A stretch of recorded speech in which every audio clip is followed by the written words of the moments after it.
Welcome to our risk assessment in food safety. Risk assessment is a process to identify potential food safety hazards and analyze what happens if a hazard occurs. We use risk assessment process in our daily lives, from performing as part of our hazard analysis in HACCP through to assessing the food safety effects of proposed operational changes and beyond. This presentation will discuss the steps in a risk assessment and provide some simple tools and methods to conduct an effective risk assessment. Thank you all for joining us today for the Risk Assessment and Food Safety webinar. This webinar is brought to you by the Food and Beverage Business Accelerator Program. My name is Pam Laffin. I am a food safety specialist with Perennia Food and Agriculture. We are Nova Scotia's only development agency that focuses on agriculture and seafood. We offer consulting services in food safety to assist with program development, implementation, and training. We also offer services in agriculture extension, mobile wine bottling, and analytical testing of cannabis, foods, and beverages. Our innovation team works with clients on product development, process improvement, nutritional labeling, and shelf life determination. Today's speaker, Jennifer McCreary, has over 35 years of experience in food manufacturing, food safety, and auditing, and is currently Technical Manager, Training and Education Services for NSF International, based in Guelph, Canada. Jennifer is an experienced trainer on all aspects of food safety and quality. She is a registered trainer with SQFI and a lead instructor for HACCP courses with the International HACCP Alliance. She is a BRCGS approved training provider, and Jennifer tailors and delivers courses in general food safety and quality. Jennifer joined NSF International after working in the baking and dairy industries. She holds a Bachelor of Science degree in microbiology from the University of Guelph. So everyone is muted. So if you could put your questions in the Q&A at the bottom, and I will pass them along to Jennifer. And that will be at the end. So now I will pass it over to Jennifer. Okay. Let's see if all the practice that we did, if this works. I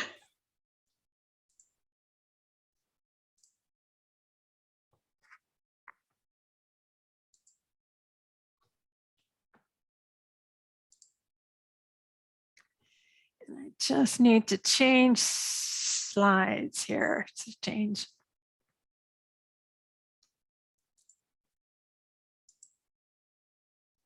Okay, so I'm hoping everybody's seeing my presentation from that. Okay, thanks. Thanks, Pam. Thanks for the opportunity to speak with you this afternoon. I really appreciate Perennia giving me this opportunity. I really appreciate all of the learners who are on the line today for taking this Friday out of your March break. I apologize, when I was setting this date up with Pam, I didn't even realize it was March break. So I really thank you for not only on a Friday afternoon, but definitely a Friday afternoon when most of us want to be off on vacation itself. So looking forward to hearing your questions, working out, perhaps giving you some answers to some of those issues as well. So just need to move my mouse around here. There we go. Okay. So as Pam said, I do work with NSF International. We are a global not-for-profit and have had the great pleasure and opportunity for being a partner with Perennia for, I'm going to say, over 10, 12 years now, working with Perennia, delivering a number of our food safety programs itself. As NSF, as I say, is a not-for-profit on a global perspective, delivering food safety training, which I'm involved with, food consulting, technical services, and then where some of you may know NSF from is from our certification and our auditing group itself.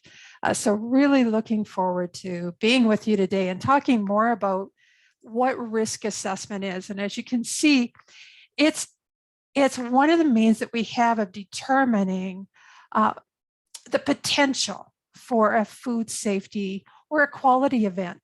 We also do, and I'm not going to be talking about this afternoon, as Pam said, we use risk assessment throughout our lives. It's really looking at where in a situation we could have a food safety hazard that would be there that would cause an illness, injury, or potentially death, where we could have a quality threat to our business that would be something that we would potentially lose a customer that's in place, can be looking at the potential, as I say, for occupational health and safety as well. So looking at what that potential is, the likelihood that that would occur, and then if that does occur, what is the severity? What's the outcome that's there? Is it, for food safety, is it illness, injury, potentially death? For quality, is it loss of a customer, potentially fines from a particular customer itself? So what it is it's really, as it says, determining that likelihood and severity if we do not carry out the planned events. And I think that's really those activities, those mitigation activities that we already have in place. And so I think sometimes when I'm working with companies and they're doing risk assessment, they'll go, oh, well, we have this GMP, or we have this prerequisite, or we have this mitigation factor that's in place. But think of that if that wasn't there, or it wasn't being carried out the way that it should be. We know that sometimes people, especially when we look at people's behavior, they may not realize why that food safety practice that they're putting in place is important, and they may make a change to it. So thinking of, if those planned events don't occur, what will be the food safety or quality hazard or threat that would be in place? And I want to, as we get started in, I know that a lot of times what happens is that kind of looking at some of the terminology is that oftentimes we mix up the terms of hazard and risk, but they're very different. And today I'm really going to be focused on the food safety part of it. While I said that we can look at quality, I think most of us, in terms of what we're looking at on a day-to-day basis, is looking at those food safety hazards that would be in place, that would be there, and what our risk is of those hazards occurring. So as it said, a hazard is an agent with the potential to cause harm. So that agent is, I'm thinking back to, this is your HACCP program that we started with, and kind of moving forward, is that biological, chemical, or physical hazard that would be there, that agent that's there that causes that harm. Even though we have that hazard, we then have to look and say, what's the risk? Because it's not one size fits all. It's that I mentioned to Pam earlier, there's probably going to be a lot of it depends that I say this afternoon, because depending on your facility, depending on the product or the process that you're working with, depending on the equipment, the personnel, the behavior, your food safety culture, which is such an important part of food safety, all of that has an impact on the risk. And that risk is that likelihood that it will occur. Again, all of those, taking into consideration all of those different potentials that would be there, And then if it does occur, what's the severity of the impact that we go through? So you can see that hazard comes into that likelihood and severity. And I'm sure that you have all, if you've put together a HACCP plan, this is really when we look at that HACCP plan as we go through, that's part of that hazard analysis that's there. It's that identification of that hazard, and then the likelihood and the severity of that impact that would be taking place. I had to look at kind of the codex. Codex had put together 4 key components that would fit into looking at risk assessment. And then we'll step into looking at what are some of the ways of getting, kind of how we get started with conducting that risk assessment. So as I say, these are the 4 steps that have been defined by Codex. And Codex defines a risk assessment as a scientifically based process consisting of these 4 steps. So we can see that it's that hazard. What is it that we're worried about? And I think there again, just emphasizing the conditions that it would be there. How bad is it? What's the severity? If it happens, what's going to be there? And when we're looking at severity, severity will probably not change. That's in place, because thinking of a biological, there might be some differences in the impact depending on the consumer, but really the severity isn't going to change that much. Where we really have the potential to have an impact is when we look at likelihood, the chances of that outcome happening, if again we don't put those proper mitigation steps in place that we have.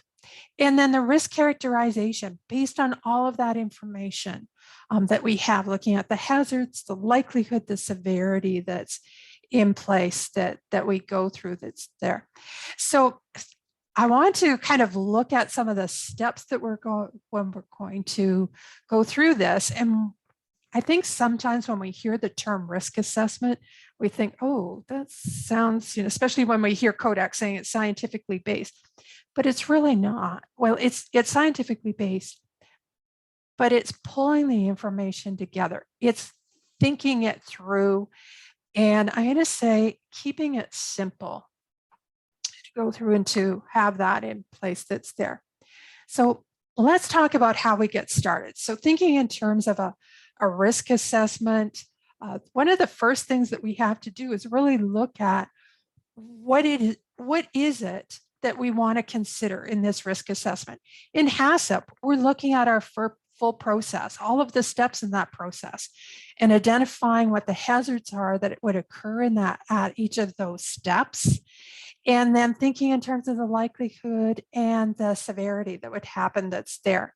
But as I said, we use risk assessment throughout our food safety programs, our process, because it may be, and we'll talk a little bit more about this at the end, once we put that process in place, oftentimes we're going to be probably making changes as we go through. So probably from my standpoint, and I'm sure this is something that you've seen as well, is that people go and they want to make changes to our process. So we have to think about, with that change, what is going to be the outcome, that risk assessment, and really conducting that risk assessment, hopefully, before that change is made that's in place. So in terms of the scope is, what is it that we're looking for? Where is it that we, is it part of our process? Is it a particular step in the process? Is it wanting to make a change that's there?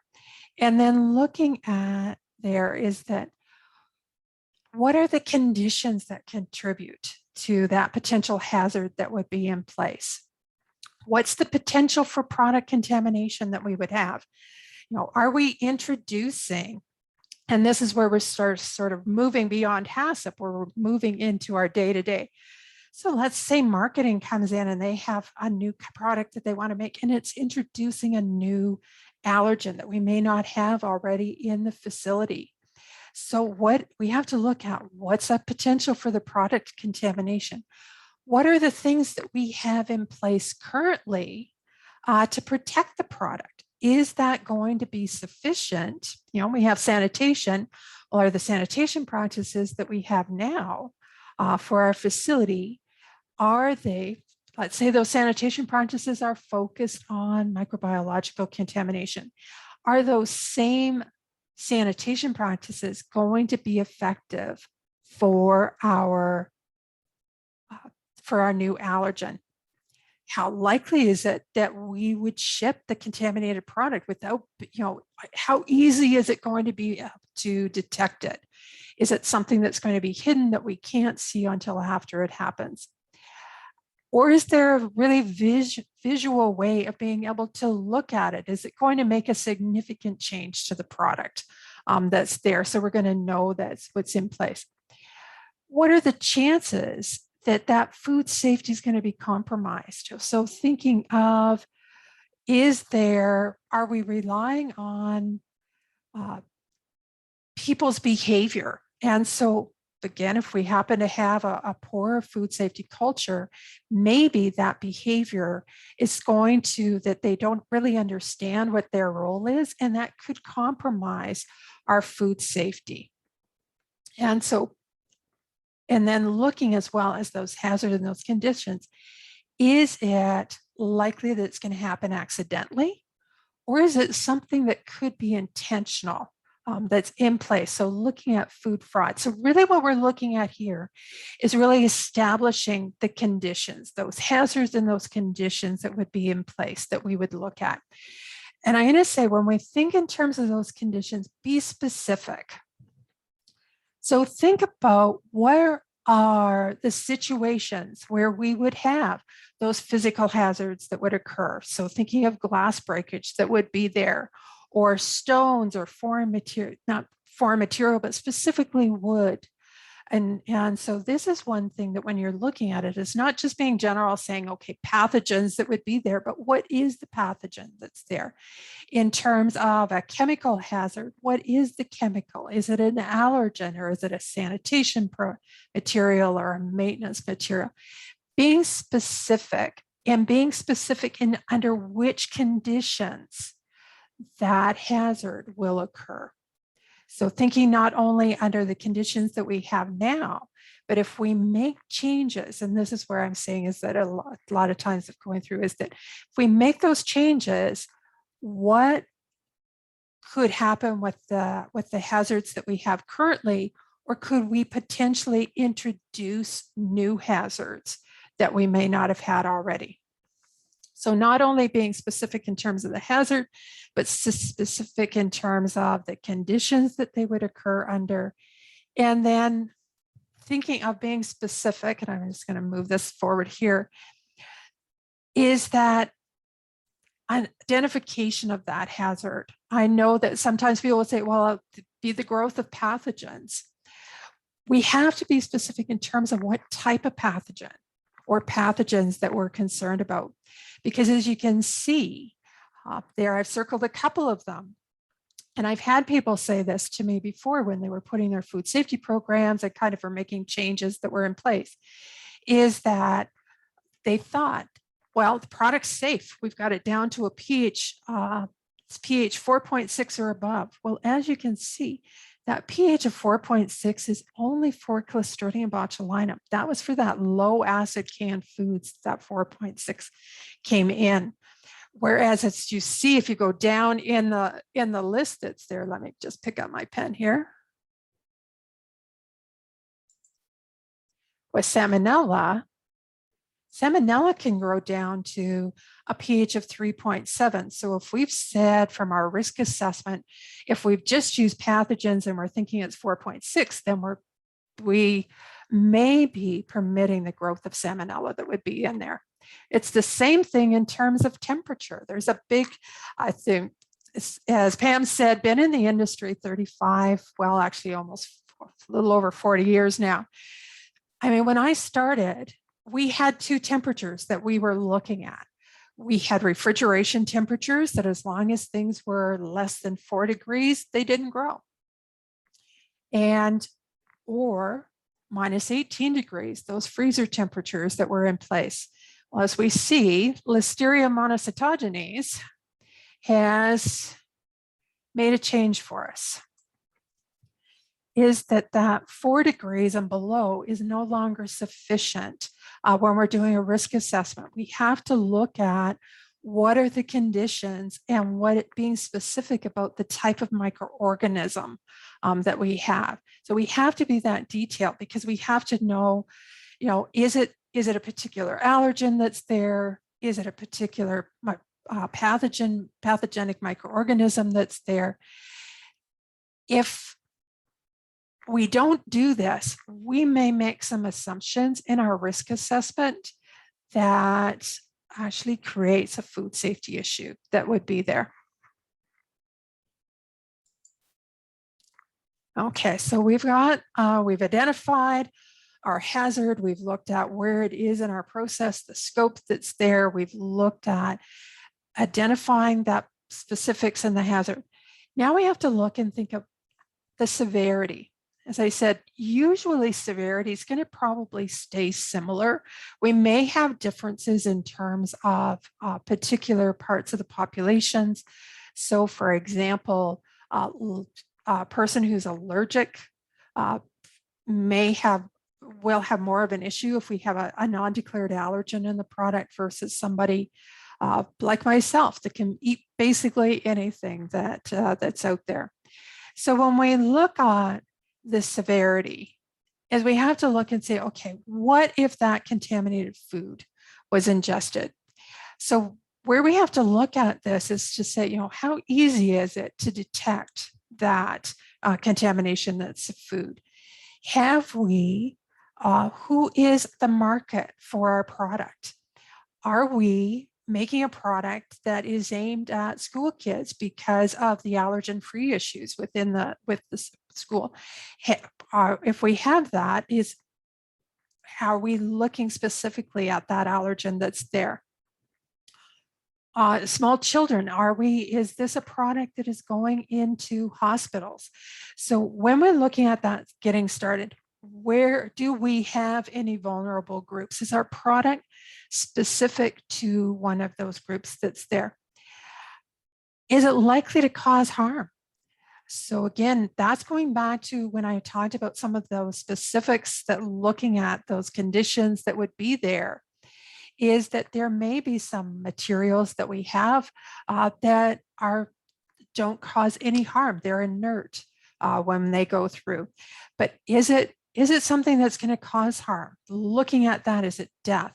Looking through at kind of the situations that we have that are in place. And so, as I said, is there a threshold level?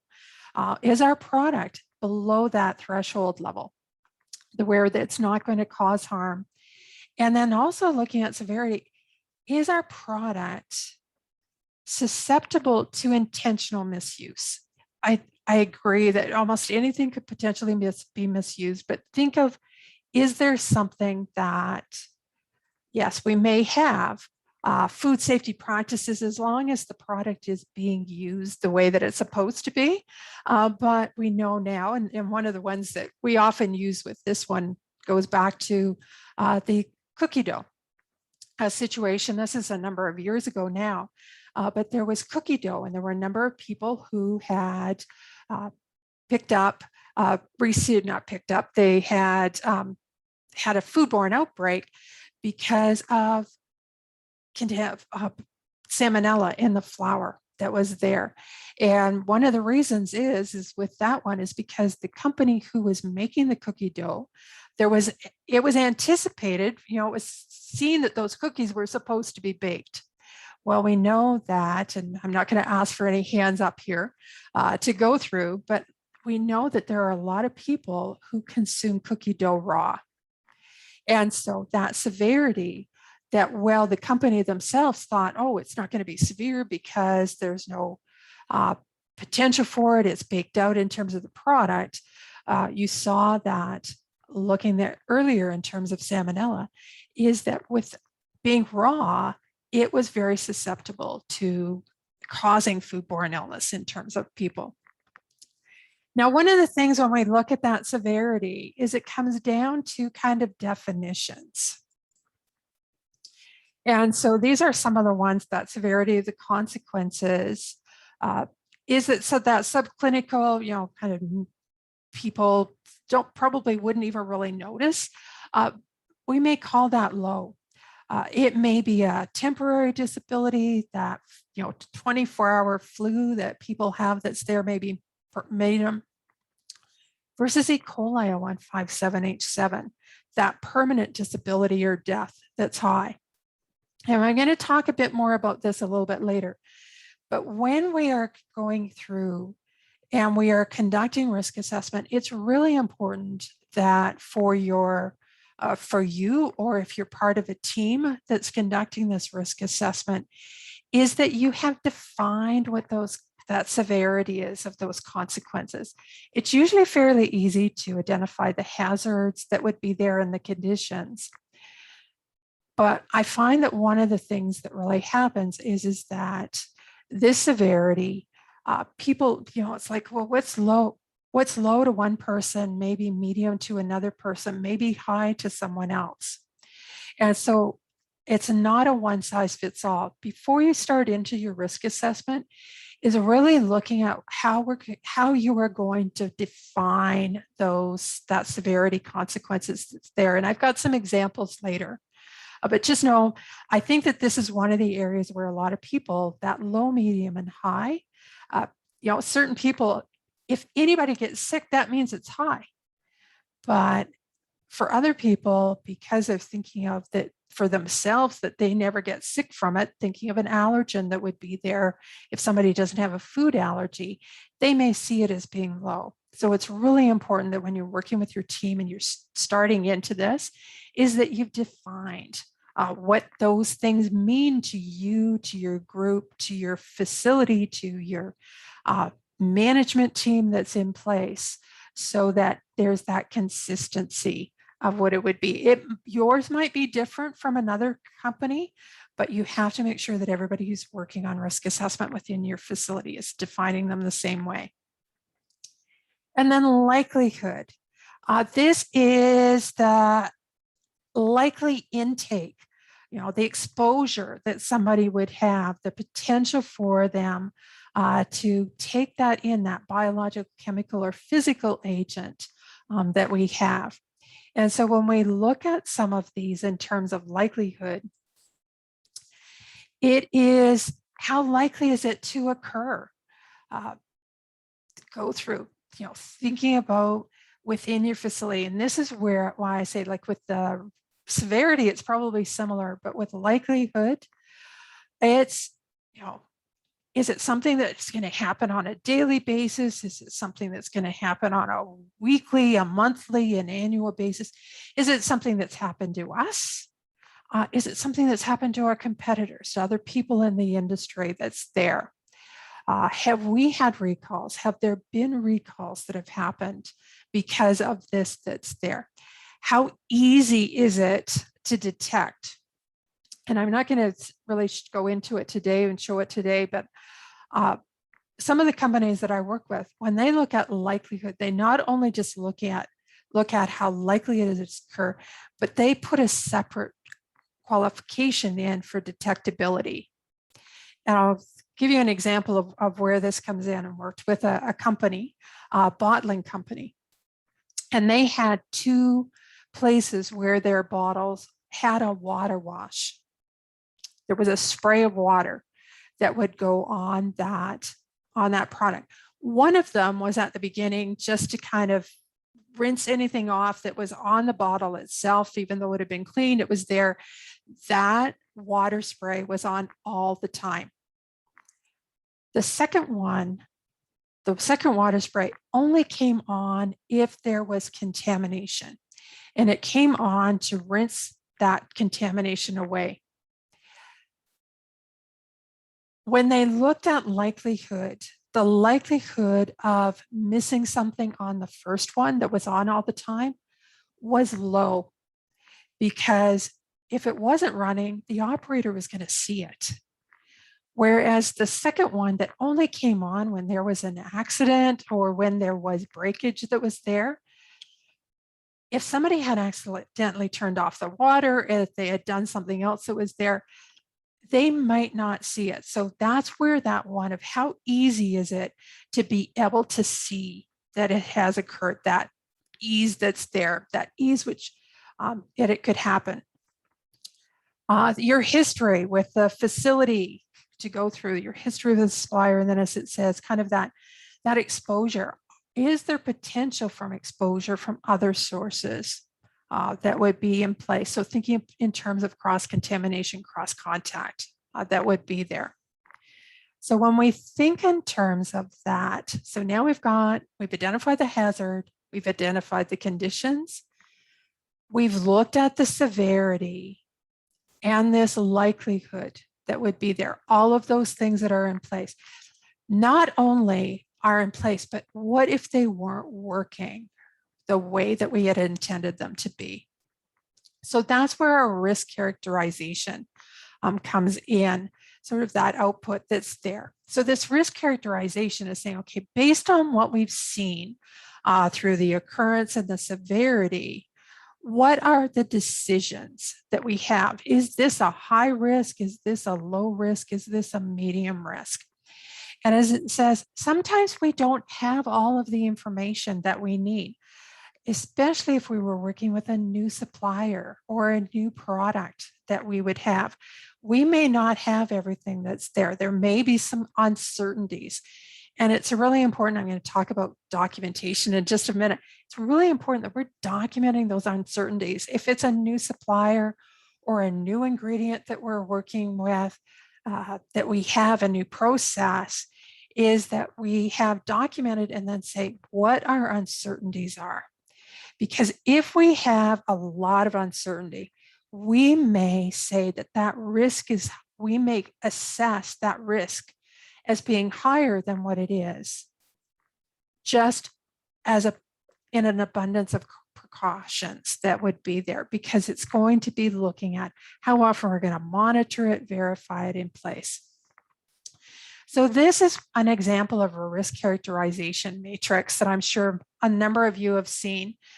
And I'm going to go back to, again, when I tell kind of that low, medium, and high.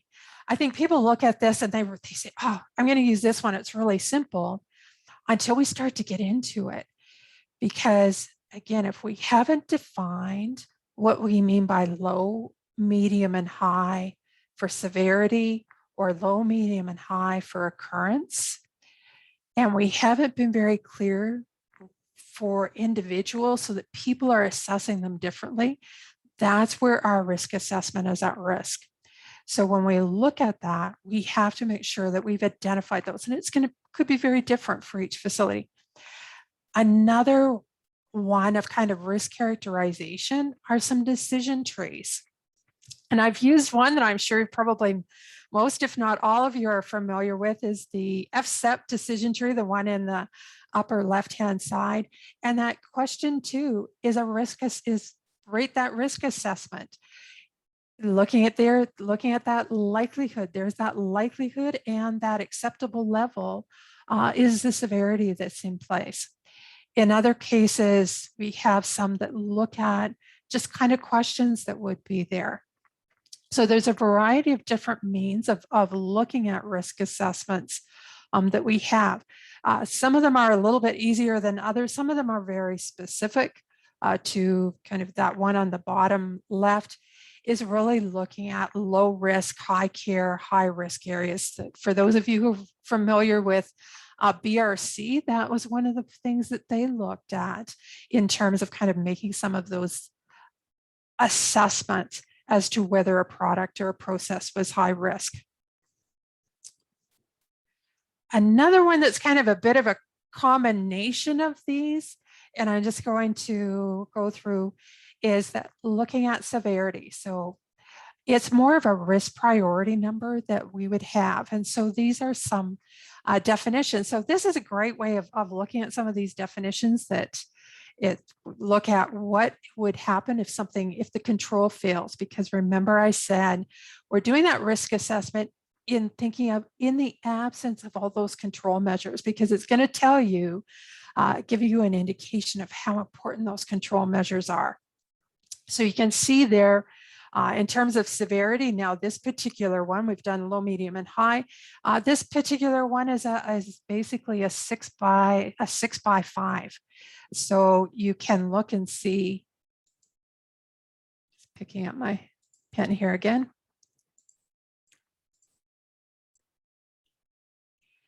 Is the definition and to go through. And so it talks about, with this one, is there's a little bit of a quality of food safety that would be in place that's there. So we have this one, anything from little damage up to catastrophic.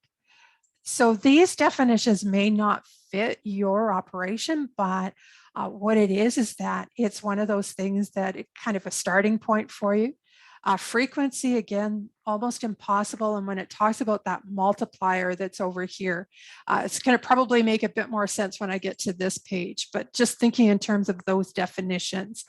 So anything from will occur, yeah, it's happening on a daily basis. We know that it's happened, to almost impossible. We have no history of occurrence and it's less than once a year. So how we use these is more of a multiplier. So we have this. So think of something of an undeclared allergen in the product.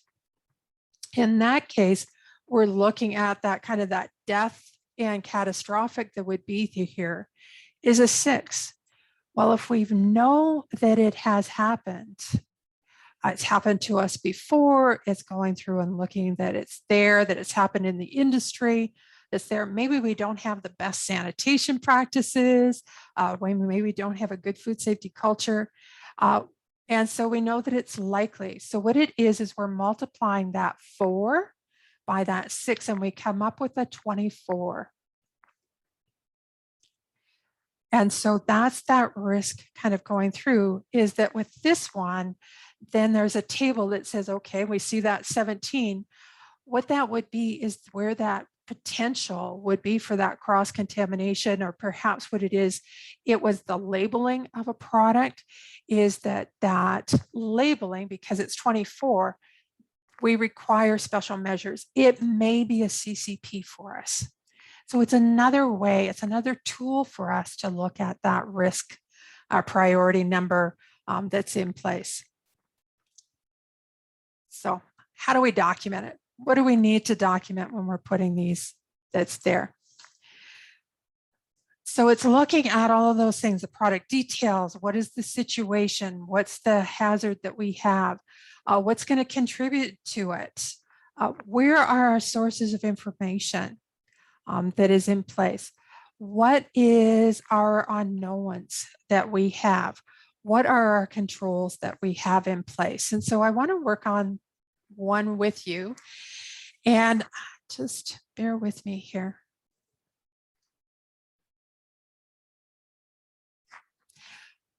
Actually, Pam, you might be able to help me out with this one as we go through, because I just realized I can't see the chat and I've just lost my mouse. Oh. Okay. Yes, I can watch this. Okay. Okay. So one of the things, so thinking about a risk assessment, we looked at it in HACCP, but we use risk assessment probably on a more of a daily, maybe a weekly basis, that we want to change things in our process. We may want to change things from what would be something that's prescriptive in one of the GFSI programs that we have, or we want to change something that we've set up. So maybe one of the things is that operations has come to you, you're the food safety team leader, and said, you know what? We currently monitor the metal detector once an hour. It takes a long time the way that it's been set up, and we'd like to change it to once every 4 hours. So our scope is that we want to change that metal detector frequency to once every 4 hours. What are the risks? What are the conditions? What are maybe some of the hazards that we could encounter if we were to change that to once every 4 hours? So if you can type into chat for me, What are some things that, for those of you who say, no, we can't change it, to yes, we can. What are some situations? It's kind of those conditions and situations that would be there. So if you'll type into chat, and Pam, if you kind of read them out to me, that would be great.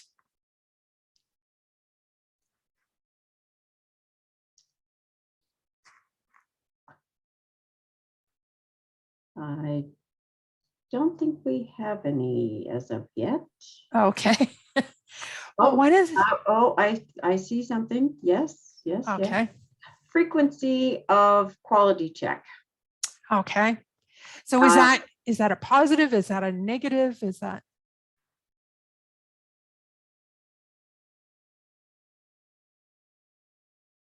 And will product still be in company control? Yep. Yes. For the grade A product in Canada, I'm not really sure.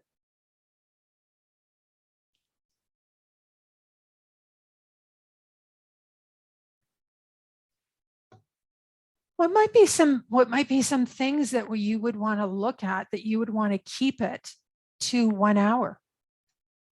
Definitely, if your product was shipped out, you'd want to keep it to that 1 hour. What might be some other reasons that or other conditions that you would look at to go through and to see if you could take it to a longer time in between monitoring?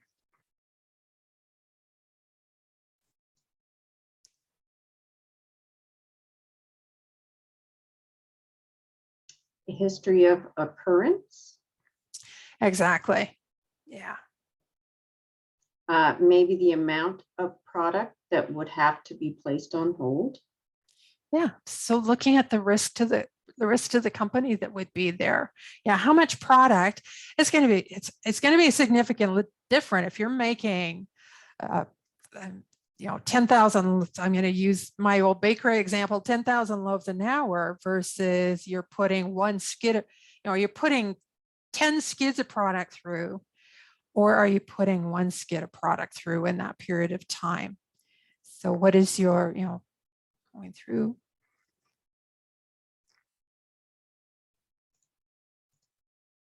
Okay. Yeah. So what the product is that you would have, how much product is in there, is I think somebody said kind of what have been the non-conformances before. So looking at the behavior, do you have, thinking of looking at your previous monitoring, are there a number of deviations in that monitoring? Are there times that people had, not done the check that would be there? Are there a number of deviations that you have? It may also be, thinking in terms of looking at your maintenance. Where are your metal complaints? If you have a lot of metal complaints, where are they coming from?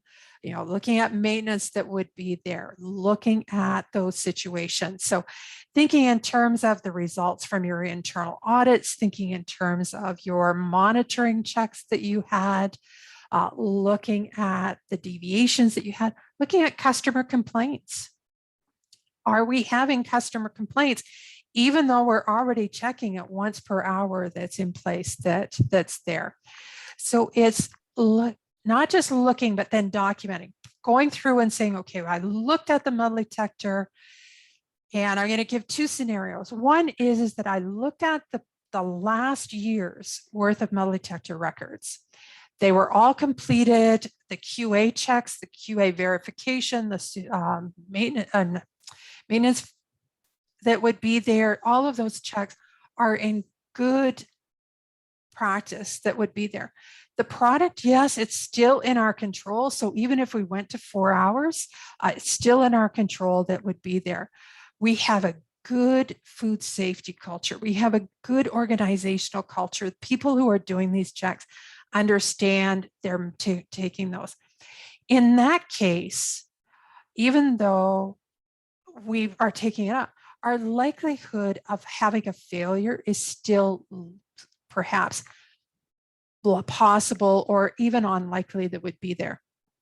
Versus another company who don't have a good food safety culture. People are always skipping checks. So even though we go to 4 hours, they may not be doing the check correctly. We have a lot of deviations that would be happening.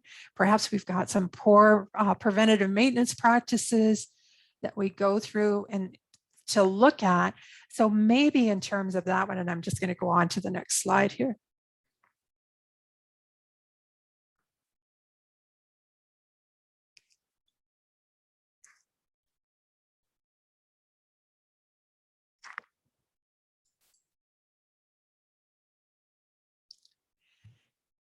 So thinking about from your kind of situation, if we were to change, so I'm going to use the scenario of a company that has good food safety practices, they've got good culture, they've got good maintenance practices, they have a means of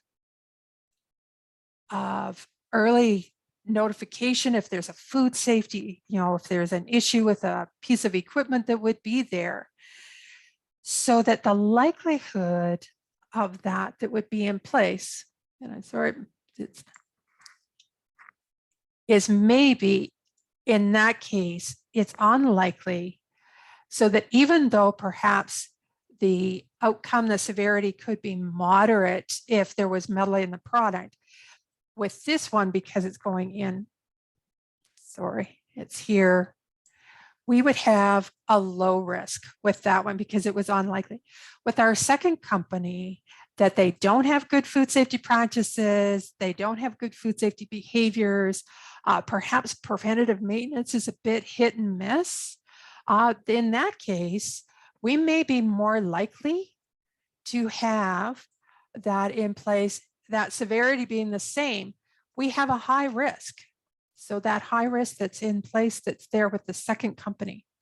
So with the first company, yes, they've gone through, they've documented, they've looked at what's there, and they're able to make that kind of that outcome, whatever their decision is they may say, yes, we are, even though we're going to take it down to only once every 4 hours, we've looked at that documentation, we know that it's there, is that we are in a low risk situation, so we can go to that 4 hours.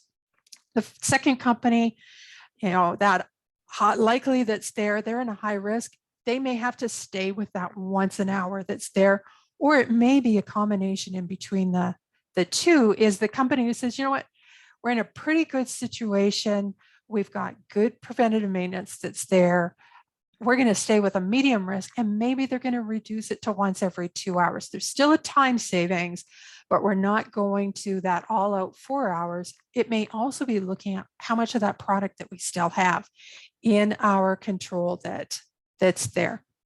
So this is where, as I said, it's not one size fits all. It's looking and saying, genuinely for our company, what, the severity is probably going to be there, the same thing, but with our practices, with our supplier chain that's in place, with our customer that's there, how it's going to be used, with the behavior that we have, that food safety culture, we may have a difference in likelihood, how good our prerequisite programs are, our GMP programs are. So it's documenting all of those on what we looked at that's there. That documentation is really key, because not only is it so that you're documenting so that you know what it is, it's also, this is the documentation that you're going to show an auditor, because that auditor, the next time they come in, goes, wait a minute, you mean that you changed from once every 4 hours, once an hour to once every 4 hours? I don't think that's a good idea. I think you need to go back to once an hour. You need to have that documentation, all of those records, the procedures that you looked at, the company programs that are in place, to be able to justify that change, that risk assessment that's there. It's also necessary to document it so that when you have a year from now and you're reassessing, or that you've got a new team that's reassessing, you know what the information was that you made that decision on, that outcome that's there. Because we may know it today, but things may change. we also want to look at that if we have a failure, that maybe we have a failure, maybe we send product out with metal in it and we go, you know what, we shouldn't have changed. Perhaps it was a case of we didn't consider something in that risk assessment that we should have. Okay, so reassessing your risk assessment plan. Well, I want to just say, when we think in terms of reassessment, it's really kind of those three things that would be there. So here's our reassessment. This is what we were just talking about. What we do is once we have that reassessment, that's where we put our mitigation practices in place, how we're going to manage that, that's there. And then finally, how we're going to communicate it. So think of a risk assessment that we've added that allergen that's there. We look at it. We've done a risk assessment saying, you know, we modified our sanitation programs. We're going to manage that risk through labeling, different labeling checks. We're going to manage it through sanitation practices. We're going to manage it through storage practice that would be there. Risk communication is saying, if there's some uncertainty in terms of that risk management, not that we don't want to spend the money doing it, but there's some uncertainty, is then we still have that labeling of the product and that precautionary labeling that would be there. So that's, but even though we have that in place, we still need to do a review. So what might be some things that we would want to go back and we'd want to reassess our risk assessment program? Well, if we've got new information that comes down, new legislation, really, these are all the things that we would go through and to look at. But I think where it is that if we're making modification of the product, we're making a modification to the process, or if we've had a serious complaint or we've had a failure, we need to go back and look at that reassessment. Perhaps there were some uncertainties that we didn't take into account and we should have, that was there. That's why it's so key that we've put as much information down as we can so that we know at a later date when we're reassessing, if there was a failure, we know what it was that we missed out on that was there. But I think where it is that that reassessment, it is looking at what the hazard is, what the scope is, what are the conditions, what's the likelihood, what's the severity, and then that categorization. And we use that if we're going to make a change, and then we are able to make that scientifically fact-based, evidence-based decision, and not just because somebody feels like making that change that's there.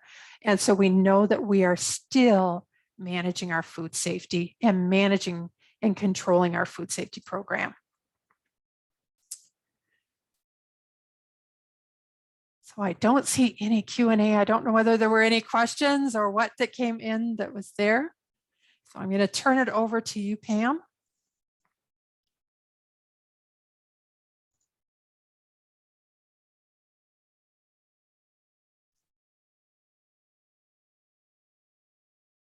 Okay.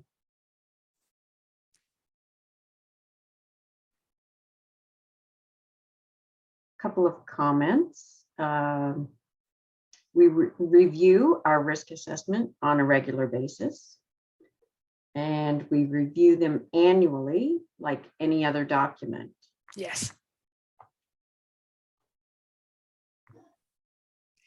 Yeah, because that helps that if there happens to have been something that slipped through the cracks that you didn't see, that when you do that reassessment, that's a really good thing. That then that way, or there might have been a few little things that happened that could end up being a more major thing that would be there. So yeah, definitely on an annual basis. Okay.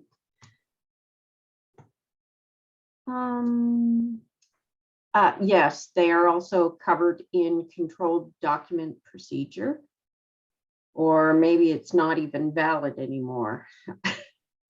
Well, and I was going to say, yes. Exactly. I had an acquaintance that had been telling me this, because we may have made a scientific risk assessment. There was a company that what they did was they had made a decision that because of the potential for glass contamination, is that they were going to go with shatterproof lights throughout their entire facility. They said then that way there was no question of somebody taking the wrong light. They were always protected. They were overprotected in some areas that was in place.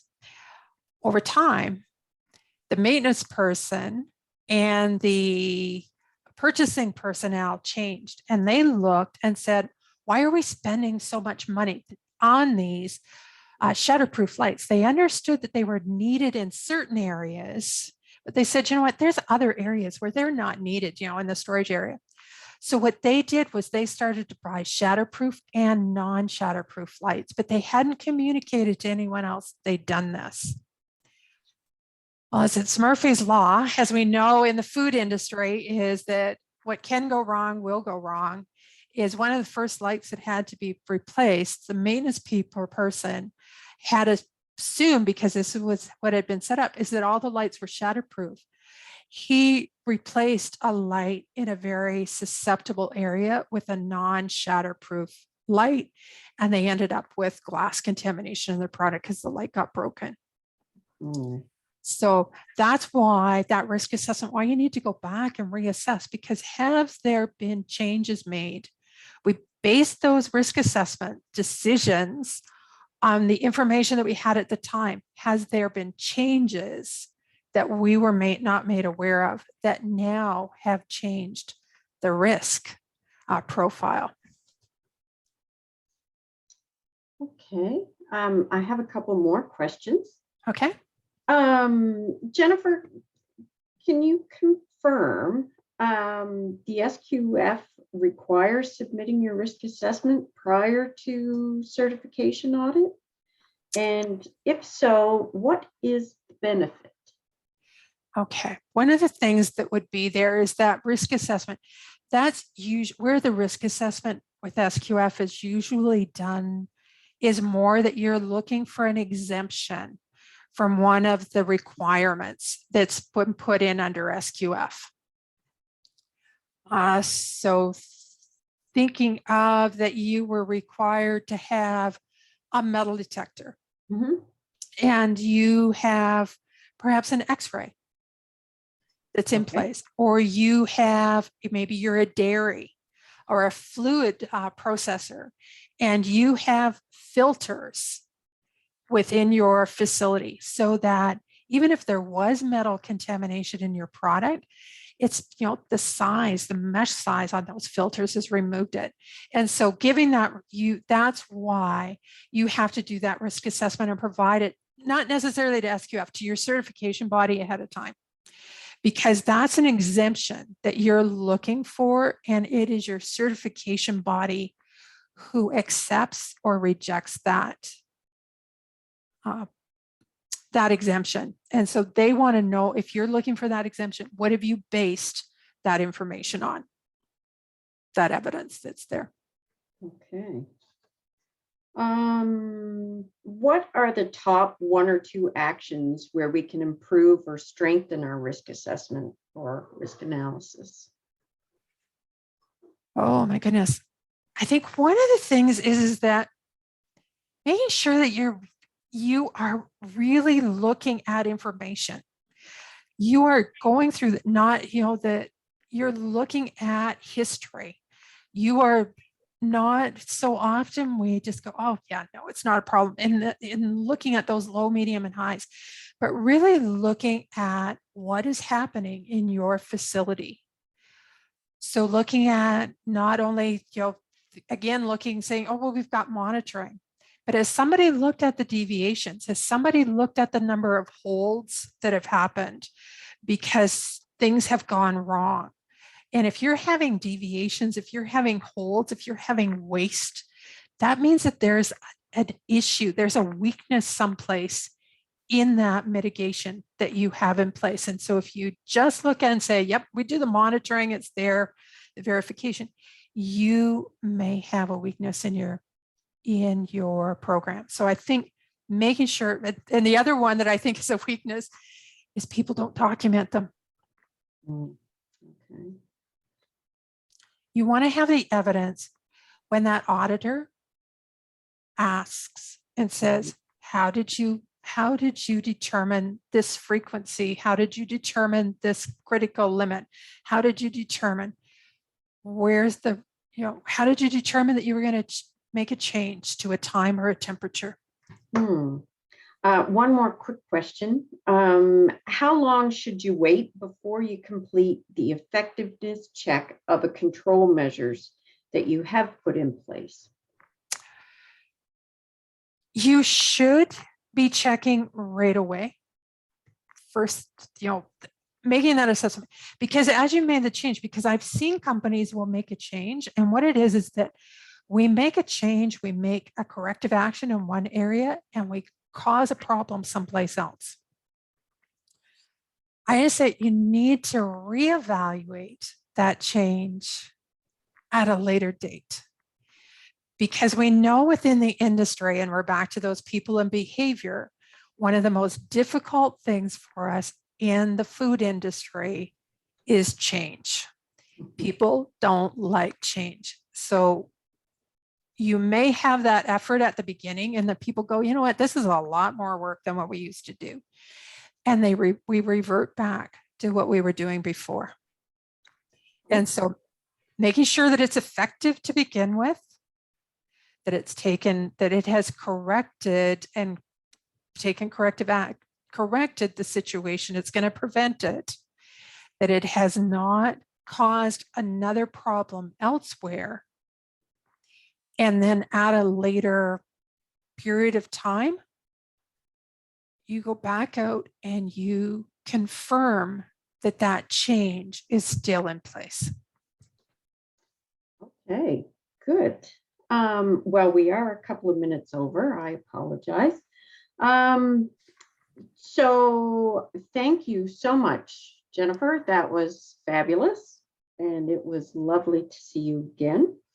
For everyone else, we have another webinar coming up on March 24th. That's next Thursday, and it will be sanitation and food production, what you need to know. So hopefully you can join us then. And for now, thank you very much. And thank you again, Jennifer. Thank you, everyone. Again, thank you for giving up your Friday of your holiday week that's there, and wishing you much success in all of your future risk assessments that are there. So happy Friday, everybody.